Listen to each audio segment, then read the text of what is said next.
देख रहे आप सभी दर्शकों का बहुत बहुत स्वागत है। मैं हूं आपके साथ रमनदीप कौर। इस वक्त की बड़ी खबर आ रही है यूपी की ओर से।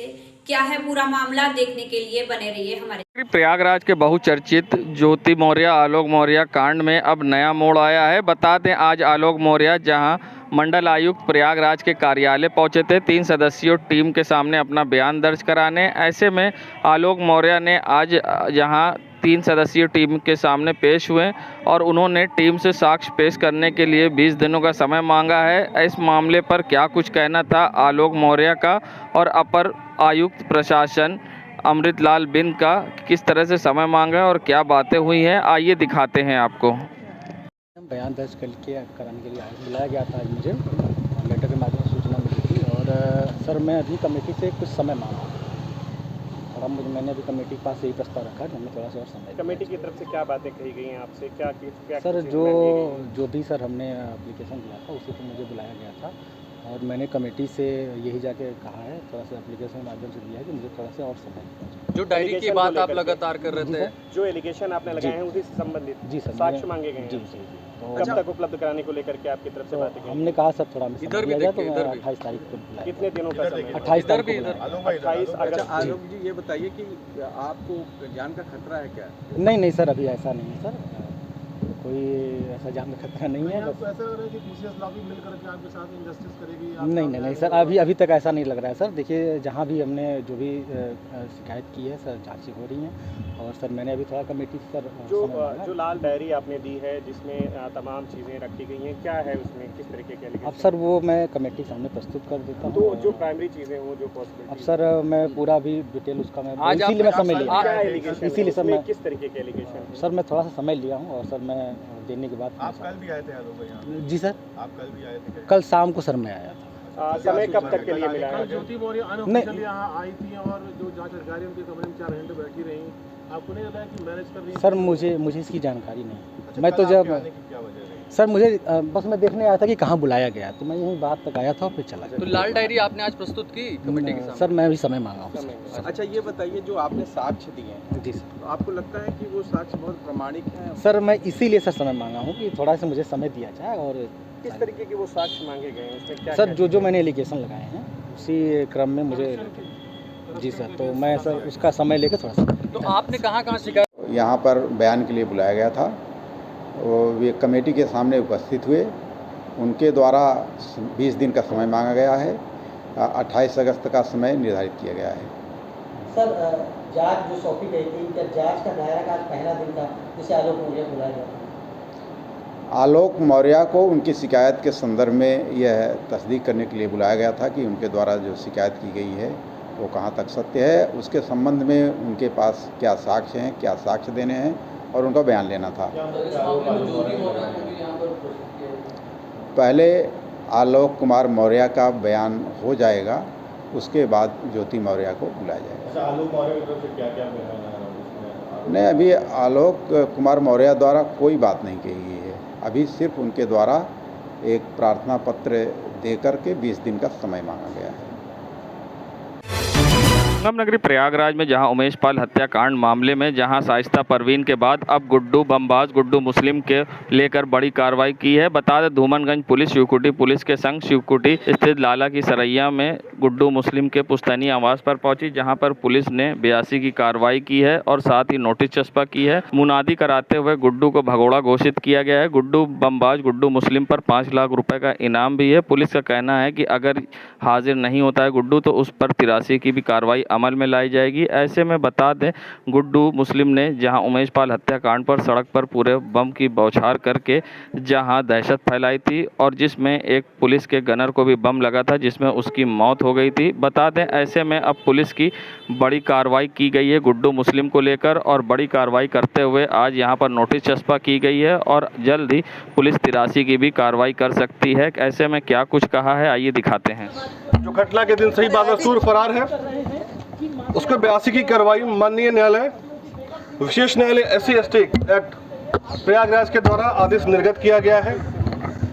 अगर 82 की कार्रवाई के बाद वो अपने आप को सरेंडर नहीं करता है या नहीं मिलता है तो उसके विरुद्ध 83 की कार्रवाई अमल में लाई जाएगी। धन्यवाद। और हाँ, एक बात बताना चाहते हैं कि इसके ऊपर 5 लाख का इनाम भी आ रहा है। 5 लाख का इनाम इसके ऊपर रखा गया है इसके पकड़े जाने पे। धन्यवाद।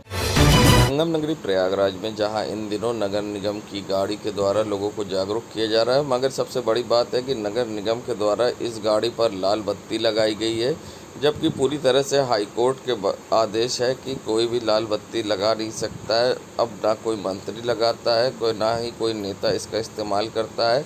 और नगर निगम की गाड़ी पर लाल बत्ती लगी हुई, जिस पर एक व्यक्ति ने सड़क पर रोक लिया नगर निगम के अधिकारी को, उससे सवाल किया तो नगर निगम के अधिकारी सवाल देने में जहां असमर्थ दिखाई दिए और खुलेआम लाल बत्ती लगाकर अब नगर निगम की गाड़ी घूम रही है और वीडियो हो रहा वायरल। किस पद पे हैं? मैं नगर निगम से हूँ। किस पद पे हैं? किस पद पे हैं? आप लाल बत्ती घूम रहे हैं, लाल बत्ती लागू है आपको?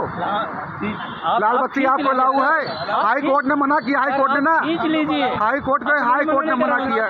ठीक है, मैं ठीक है, आप खींच लीजिए। आप नगरी प्रयागराज जहां बारिश शुरू हो चुकी है और ऐसे में जगह जगह अब सड़कों पर जलभराव भी दिखता है और सड़कों पर बड़े बड़े गड्ढों के कारण यहां पर अभी तक गड्ढे नहीं पाटे गए हैं और यहां पर जलभराव होता है, जिसमें अक्सर लोग गिरते हैं। और आप देख सकते हैं करैली की सड़कों के हालात किस तरह से हैं, जहां बड़े बड़े गड्ढे हैं और सड़कें गड्ढा मुक्त नहीं गड्ढा युक्त हैं और लोगों को आने जाने में काफ़ी परेशानी का करना पड़ता है सामना।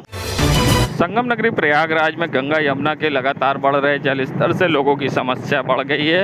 आप देख सकते हैं किस तरह से पूरा संगम क्षेत्र अब बाढ़ के पानी से डूब गया। ऐसे में यहाँ श्रद्धालु को अब स्नान करने में परेशानी का सामना करना पड़ रहा है, तो उनको अब बोट का सहारा लेना पड़ रहा है। और क्या कुछ कहना है आइए दिखाते हैं। आज मुझे संगम में स्नान का सौभाग्य प्राप्त हुआ और आज जब मैं यहाँ आया तो जलस्तर काफ़ी बढ़ा हुआ है और यहाँ पे अमूमन पैदल आ जाया करते थे पहले के दिनों में लोग, लेकिन आज काफ़ी जलस्तर बढ़ा हुआ है और इस कारण से सामान्य रूप से डुबकी लगाना संभव नहीं है, इसलिए नाव के सहारे हम लोगों ने डुबकी लगाई है।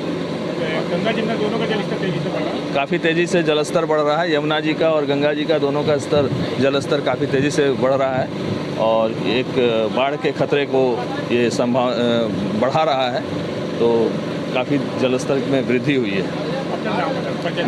मैं संजय कुमार उप महाप्रबंधक हूँ एक बैंक में और लखनऊ में अभी कार्यरत हूँ। यहाँ आज संगम स्नान के लिए आई तो यहाँ जल बहुत स्तर बढ़ा हुआ है। गंगा जमुना दोनों का भी जल स्तर बहुत बढ़ा हुआ है, तो यहाँ डुबकी लगाना संभव नहीं था, तो हम लोग नाव के द्वारा यहाँ आए हैं। यहाँ सौभाग्य प्राप्त हुआ है हम लोगों को, नाव के द्वारा आए हैं तो यहाँ हम लोग संगम में स्नान किए हैं। और यहाँ और हम बाकी लोग भी यहाँ बहुत लोग आए हुए हैं, लेकिन यहाँ नाव के सहारे ही सभी डुबकी लगा रहे हैं, क्योंकि यहाँ जल स्तर पहले से काफ़ी बढ़ गया है और बारिश भी यहाँ हो रही है। संगम नगरी प्रयागराज के सिविल लाइन्स क्षेत्र में आए दिन कोई ना कोई घटना देखने को मिलती है। ऐसे में ताज़ा मामला सिविल लाइन के सुभाष चौराहे का है, जहां दबंगों के हौसले बुलंद दिखाई दिए, जहां बुलेट राजा ने उतरकर कार चालक की जमकर पिटाई की। बता दें जहां घुसे कार चालक को पिटाई कर दी बुलेट राजा ने। किसी बात को गाड़ी को लेकर विवाद हुआ, जिसके बाद गाड़ी का शीशा खोलकर और बुलेट राजा ने कार चालक की जमकर पिटाई की। उसके साथ 2 अन्य लोग और भी थे और खुलेआम यहां पर पिटाई करते दिखे बुलेट राजा। ऐसे में सामने पुलिस चौकी भी थी, मगर ना ही इनमें पुलिस का खौफ था और ना ही इनमें कानून का डर। खुलेआम नियम कानून की धज्जियां उड़ाकर मारपीट करते दिखाई दिए ये युवक और खुलेआम ऐसे में कार चालक हाथ जोड़ता दिखाई दिया, मगर दबंगों के हौसले बुलंद थे और खुलेआम मारपीट करते दिखे बुलेट राजा और गाड़ी में बैठकर वहां से निकल लिए। संगम नगरी प्रयागराज में लव जिहाद का शिकार महिला ने अब प्रेस वार्ता करते हुए मदद की गुहार लगाई। उसका आरोप है कि एफआईआर तो दर्ज कर ली है, मगर पुलिस अभी भी आरोपी से मिली हुई है और उसे मदद नहीं मिल रही है। ऐसे में उसे अब जान का खतरा सता रहा है। पहले तो लव जिहाद उसके साथ किया गया, नाम बदलकर शादी की गई और बाद में गैंग रेप किया गया, जिसकी उसने एफआईआर भी की। उसके बाद उसे गोली भी मार दी गई। फिलहाल अब पीड़ित का क्या कुछ कहना है इस पूरे मामले पर, आइए दिखाते हैं। बल्ले के रहने वाली मैं इलाहाबाद में स्टडी करती हूँ और मेरी मुलाकात अनुज प्रताप सिंह से हुई थी क्लब हाउस ऐप के द्वारा, जो कि उन्होंने मुझे शादी भी की कोर्ट मैरिज और उन्होंने मुझे मुस्लिम बनाने के लगातार दबाव भी डाला है और मेरे साथ तो जबरन उनके घर वाले रेप भी करते थे, जो कि मैं बहुत ज़्यादा परेशान भी हो चुकी थी उन लोगों से। और मुझे नशे के इंजेक्शन भी लगाते थे वो लोग। और मैं 3 मंथ की मैं प्रेग्नेंट भी थी, जो कि इन लोगों के खिलाफ़ मैं कर्नलगंज में जाके मैं FIR दर्ज कराई थी, जो इन लोगों के चंगुल से किसी भी तरीके से मैं निकल के। और उसके बाद से जब मैं कर्नलगंज में FIR दर्ज करा दी, अपराध संख्या उसका नंबर है 407/22। उसके बाद से मोहम्मद आलम और उनके ममिया ससुर मोहम्मद नूर आलम के ममिया ससुर नफीस करके और उनके मामा का लड़का अली एहसान, ये सब लोग मुझे किडनैप कर लिए। किडनैप करने के बाद वो लोग अपने पक्ष में बयान दिलाए लोग, और मुझे काफ़ी मारे पीटे लोग। मेरी माँ को, मेरे भाई को मारने की लगातार धमकी वो लोग देते रहे हैं। मोहम्मद आलम मेहराबाद के हैं, इलाहाबाद के रहने वाले हैं। आपने कहाँ शिकायत की, क्या परेशानी है? जी मेरी परेशानी ये इनकी गिरफ्तारी नहीं हो रही, जो कि उन्होंने मेरे ऊपर हमला भी करा दिया, जो उनके पक्ष में बयान दे दी। बयान देने के बाद मेरे ऊपर हमला भी मेरे ऊपर गोली चलवाई, जो कि मेरी गोली मेरे पेट और पेट में लगी हुई है। और पुलिस से आपको मदद नहीं मिली है? जी मुझे पुलिस से मदद नहीं मिल रही है। और क्या लगाइएगा CM से गुहार? मैं गुहार ये लगाती हूँ CM जी से कि मुझे न्याय दी जाए। और मेरे साथ लफ्ज़ी हाद हुआ है, मैं इस चीज़ के शिकार हो चुकी हूँ और मेरी जान की खतरा है।